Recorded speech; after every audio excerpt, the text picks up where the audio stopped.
जी आपका बहुत शुक्रिया और धन्यवाद हमें समय देने के लिए। तो महाराष्ट्र की राजनीति में तो बड़ा करिश्मा हो गया और अजीत पवार यानी दादा अपने चाचा पर भारी पड़ गए।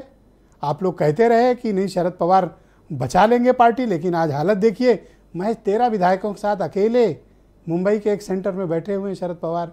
उनकी राजनीति का जो ऑरा था भतीजे ने बिखेर दिया।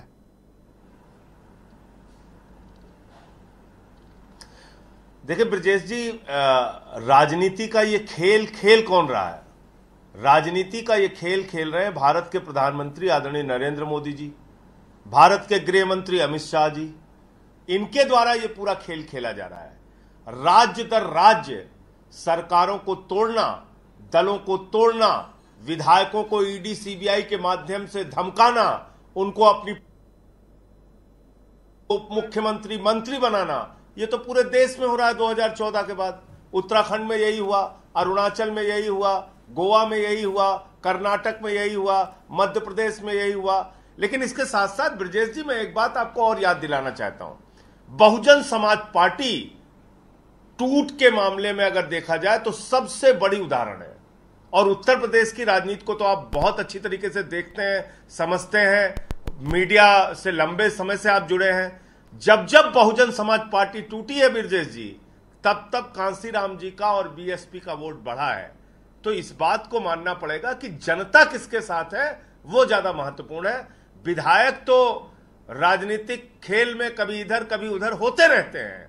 ये पहले भी खेल देखा गया है राजनीति। पटना में एक आम पार्टी आल अपोजिशन मीटिंग थी, आपके साथ तो प्रफुल्ल पटेल बैठे, वहां पर विपक्षी एकता की बात कर रहे थे। आज वही प्रफुल्ल पटेल सरकार का हिस्सा हैं। आपको एहसास नहीं था आप किनके साथ बैठे हैं?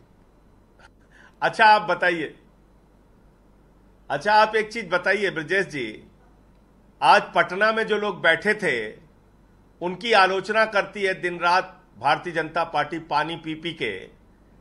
लेकिन भारतीय जनता पार्टी के लोगों से जरा पूछिएगा कि भाई नेशनल कॉन्फ्रेंस बीजेपी के साथ थी, पटना में भी थी। पीडीपी जिसको कहते थे अफजल गुरु को शहीद मानती है, हम उसके साथ कभी नहीं जाएंगे, उसके साथ भी पीडीपी के साथ भी सरकार बना चुके हैं। जेडीयू भारतीय जनता पार्टी के साथ थी। लालू यादव जी की पहली सरकार भारतीय जनता पार्टी के समर्थन से बनी थी। मुलायम सिंह जी की पहली सरकार उत्तर प्रदेश में भारतीय जनता पार्टी के समर्थन से बनी थी। किस पार्टी का नाम लें? शिवसेना भारतीय जनता पार्टी के साथ थी जी। तो जो भी अभी वो एनसीपी वो भारतीय जनता पार्टी के साथ। तो ये सब बीजेपी के छोड़े हुए या बीजेपी से अलग हुए लोगों का जमावड़ा था पटना, इसका मतलब आप बिल्कुल ठीक कह रहे हैं। बीजेपी के ठुकराए लोगों को इकट्ठा करके आप बैठे थे। बीजेपी के साथ रहता है, तो मैं ये कह रहा हूं कि जो बीजेपी के साथ रहता है वो ईमानदार, सच्चा, राजा हरिश्चंद्र होता है, बिल्कुल पाक साफ होता है। क्योंकि एक मोदी वॉशिंग पाउडर आया है इस देश में ब्रजेश जी, और उस मोदी वॉशिंग पाउडर का प्रचार वही है जो घड़ी वॉशिंग पाउडर का है कि पहले इस्तेमाल करें फिर विश्वास करें। हेमंत बिस्व शर्मा पे वाटर घोटाला लगता है, अपनी पार्टी में लाते हैं, उनको मुख्यमंत्री बनाते हैं। व्यापम घोटाला शिवराज सिंह पे लगता है, अपनी पार्टी के ही वो नेता हैं, उनको भी दोबारा मुख्यमंत्री बना देते हैं। माइनिंग घोटाले में येदियुरप्पा फंसते हैं, उनको कर्नाटक का मुख्यमंत्री बना देते हैं। शुवेंदु अधिकारी, मुकुल राय पे शारदा नारदा स्कैम चलता है, ईडी सीबीआई की जांच चलती है, अपनी पार्टी में लाते हैं। एक को राष्ट्रीय उपाध्यक्ष, एक को बंगाल का विपक्षी दल का नेता बना देते हैं। अजीत पवार पे 70,000 करोड़ का घोटाला लगाते हैं। छगन भुजबल पे घोटाले का आरोप लगाते हैं। हसन मुशर्रफ पे घोटाले का आरोप लगाते हैं। ईडी सीबीआई की जांच शुरू होती है, उनको अपनी पार्टी में लाते हैं जी। और मंत्री तो महाराष्ट्र में जो कुछ भी हुआ, आम आदमी पार्टी ने क्या सीख, सबक और संदेश लिया है? अगला नंबर आपका भी हो सकता है। तो जब हम लोग कहते थे तब आप लोग विश्वास नहीं करते थे। जब हमने कहा कि दिल्ली और पंजाब में भी आम आदमी पार्टी को तोड़ने की कोशिश की गई और इसी का खामियाजा हमारे 2 मंत्री भुगत रहे हैं। सत्येंद्र जैन जी का 36 किलो वजन कम हुआ, कई महीनों से मनीष सिसोदिया जेल में है। लेकिन ये आम आदमी पार्टी के लोग हैं। हमारे 45 विधायकों पे इन लोगों ने फर्जी मुकदमे लिखे, जेल में डाला, 2 मंत्रियों को जेल में डाला। ये टूटने वाले लोग नहीं है। बीजेपी का जो मोदी वॉशिंग पाउडर है वो दिल्ली के अंदर पूरी तरीके से फेल साबित हो रहा है। तो इसलिए मैं सिर्फ इतना कहना चाहता हूं कि देखिए इस पूरे खेल में ये लोग जो गए हैं, ये कोई रामायण का श्लोक या कुरान की आयत पढ़ने नहीं गए हैं। ये लोग गए हैं वहां पर तो ये मंत्री बनने के लिए, उप मुख्यमंत्री बनने के लिए गए हैं। हो सकता है मन में तमन्ना मुख्यमंत्री बनने की भी हो, तो अभी आपस में ही सिर फुटौल होगी। और आप देखिएगा एक शिंदे गुट है जिसके लोग बेचारे शेरवानी और कुर्ता पैजामा सब सिलवा के बैठे हुए थे कि मंत्री पद का शपथ लेना है, वो सब किनारे कर दिए गए। अजीत दादा आ गए, उनको शामिल कर लिया। तो लेकिन जनता में इस बात का रोष है, जनता में इस तो बात आप मुझे बताइए कि आप जो आला पोजीशन है, जो विपक्ष का गठबंधन है, सरकार बना रहे हैं, शरद पवार को अभी भी आप लोग अपनाने को तैयार हैं, या फिर ये मानते हैं जो कुछ भी हो रहा है शरद पवार की मूक सहमति है? देखिए शरद पवार ने कौन सी तोड़फोड़ की है? शरद पवार ने कौन से लोकतंत्र की हत्या की है? शरद पवार ने कौन से फेडरल स्ट्रक्चर को चोट पहुंचाया है? भाई शरद पवार की पार्टी तोड़ी गई है ना। तो आज की तारीख में अगर आप देखें तो शरद पवार के साथ गलत हुआ। ये भतीजा कह रहा है 82 साल के हो गए हैं, आईएएस आईपीएस भी रिटायर 58-60 साल में हो जाता है। चाचा कब रिटायर होंगे? 82 साल हो गए, अब तो गद्दी पे बिठाओ। अरे भैया, तुम्हें चाचा ने उप मुख्यमंत्री बना के रखा नहीं रखा? कितने दिन तुम सुबह 6:30 बजे चक्की पिसिंग कहने वाले देवेंद्र फडणवीस के साथ जाके शपथ ले लेते हो, उसके बावजूद चाचा ने तुमको अपने साथ मिला के उप मुख्यमंत्री बनाया नहीं बनाया?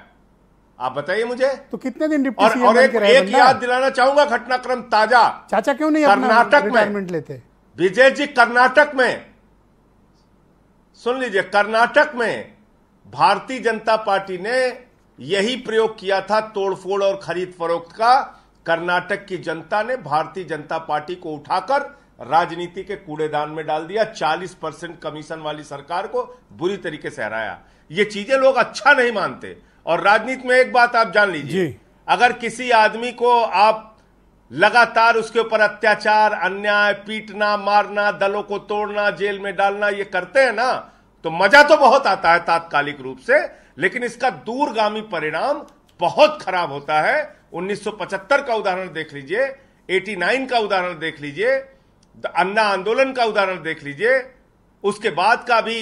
क्या विपक्ष के लिए जो कुछ भी महाराष्ट्र में हुआ एक बड़ी थ्रेट है? बीएसपी दूसरे दलों को अपनी पार्टी बचाने के लिए अब इससे सीख सबक संदेश मिला है? देखिए ऐसा है, मैंने फिर कहा आपसे कि आज अगर जांच एजेंसियों का दुरुपयोग करके ईडी और सीबीआई, ब्रिजेश जी, दलों को तोड़ने और विधायकों को धमकाने का एक माध्यम बन गया है। प्रधानमंत्री जी इस एजेंसी का दुरुपयोग खुलकर पूरे देश में कर रहे हैं, तो उसके दबाव में जो कमजोर लोग होंगे, जो कच्चे लोग होंगे, वो टूट के इनके साथ चले जाएंगे। तो ऐसे लोगों से तो खतरा है, जिनको डर है, जो डरते हैं और जो लड़ने के लिए तैयार रहते हैं, के लिए कुछ किलेबंदी की है? किसको नहीं? ऐसा ना हो कि आपके साथ भी क्या क्या कोशिश नहीं की? आप बताइए आपके साथ भी कोई खेल हो जाए। ब्रजेश जी, क्या क्या खेल नहीं किया?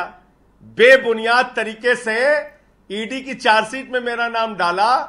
लोग ईडी की नोटिस पाते हैं, मैंने ईडी को नोटिस भेजा और बाद में कह दिया साहब गलती हो गई, लिखना था राहुल सिंह, लिख दिया संजय सिंह। मैंने कहा भाई आप लोग कैसे टूटोगे? आपका क्या किया जाए? नरेंद्र मोदी लिख दिया तो क्या किया जाए जिससे कि आपको ठीक किया जा सके? करने दीजिए। जिस दिन मैं राजनीति में आया, मैं मान के आया कि यहां जोखिम है, जेल भी जाना पड़ सकता है, लाठी भी खानी पड़ सकती है। 16 साल तो मैंने रेडी पटरी वालों के लिए काम किया, कई बार जेल गया हूं, कई बार लाठियां खाया हूं, कई राजनीतिक मुकदमे चल रहे हैं। अब इससे डर के राजनीति थोड़ी करेंगे। तो इसलिए अगर आप और अरविंद केजरीवाल और भगवंत मान, आप सब लोग तो शरद पवार के घर गए थे, वहां तो आप अजीत दादा के साथ बड़ी बातें कर रहे थे, तब आपको पता नहीं था कि अजीत दादा पार्टी तोड़ने जा रहे हैं?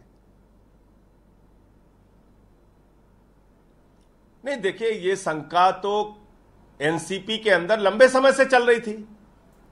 यह आशंका तो मीडिया में भी दर्शाई जा रही थी और शरद पवार और बाकी पार्टी के लोग भी उनके शायद अवगत रहे होंगे इस बात से, और वही खेल हुआ जी। और मैं तो पूछना चाहता हूं प्रधानमंत्री की क्रेडिबिलिटी का क्या होगा? 3 दिन पहले उन्होंने भोपाल में कहा 70,000 करोड़ का घोटाला अजीत पवार ने किया है, कोऑपरेटिव बैंक का घोटाला, खनन घोटाला, पता नहीं सिंचाई घोटाला, पता नहीं कितने कितने घोटाले प्रधानमंत्री जी ने पकड़ लिया था भोपाल में, और 3 दिन बाद वही लोग उप मुख्यमंत्री मंत्री बन जा रहे हैं। तो भाजपा का कार्यकर्ता बेचारा बहुत शर्मिंदा है, संघ का कार्यकर्ता बहुत शर्मिंदा है, जो इन लोगों के खिलाफ नारे लगाते हैं, लाठियां खाते हैं, जेल में जाते हैं। तो कोई नहीं मिला ऐसा, लाइन में जैसा आप बता रहे कार्यकर्ता, मुझे तो कोई नहीं मिला। बीजेपी के कार्यकर्ता माला लेके लाइन में खड़े हैं पहनाने के लिए। आज देखो आप किरीट सोमैया को बीजेपी कहती है इनसे लड़ो, सोमैया अब सर कहती है उठा जाके के माला मुंबई के पहनाओ। भीतर चल रहे हैं। किरीट सोमैया सर उठा के मुंबई के भीतर चल रहे हैं, कहीं मुझे कोई नहीं दिखा, आप ही को अकेले दिख रहा है। किरीट सोमैया तो बेचारा दरवाजा बंद करके, किरीट सोमैया तो दरवाजा बंद करके बेचारे अपने आप को ही पीट रहे होंगे। उन्होंने तो हसन मुशर्रफ पे 100 करोड़ के घोटाले का आरोप लगाया था पूरे साक्ष्य के साथ, और कह रहे बिल्कुल इनको पकड़ के जेल में डाल देना चाहिए। और बताइए वो कैबिनेट मंत्री बन गया। तो किरीट सोमैया अब क्या करेंगे बेचारे? वो उनको कहते हैं बीजेपी वाले घोटाला खोलो, पकड़ पकड़ के लाते हैं कागज, और उसके बाद उनको सर ऐसे कार्यकर्ता तो असेट है लगाएंगे कि एजेंसी का काम खुद ही कर लेते हैं, बाद में कागज पहुंचाते हैं। हसन मुशर्रफ जिंदाबाद कहेंगे, बीजेपी के कार्यकर्ता आप कहेंगे अजीत पवार जिंदाबाद, जाके बोलना पड़ेगा उनको छगन भुजबल जिंदाबाद, लगाएंगे नारा बेचारे।